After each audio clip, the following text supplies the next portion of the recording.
শাকিব মিমের দুষ্টু কোকিল 1 বছরের মাথায় 50 কোটি ভিউ ছাড়িয়েছে, যা ইতিহাসের প্রথম। গেল বছর ঈদুল আজহায় মুক্তি পায় রায়হান রাফির তুফান ছবি। সে বছর 20 জুন অফিসিয়ালি 2টি ইউটিউব চ্যানেলে মুক্তি পায় এই গান। গানটি চরকিতে 34 কোটি 99 লাখ 48 হাজারের বেশি ভিউ হয়েছে এবং SBF-এ 15 কোটি 9 লাখ ভিউ। গানটির সুরকার ও গীতিকার হলেন কলকাতার আকাশ সেন ও কণ্ঠ দিয়েছে বাংলাদেশের কণ্ঠশিল্পী কণা। গানটির কথা ও সুর, কণ্ঠ এবং মিমের নাচ ও শাকিবের এক্সপ্রেশন সবকিছু মিলে গানটি একদম জমে ক্ষীর।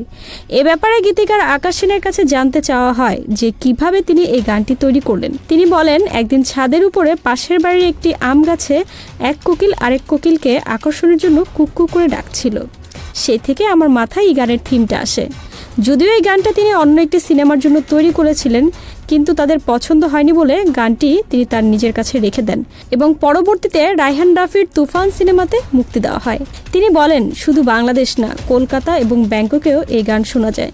শিশু থেকে বয়স্ক সবার মন কেড়েছে এই গানটি।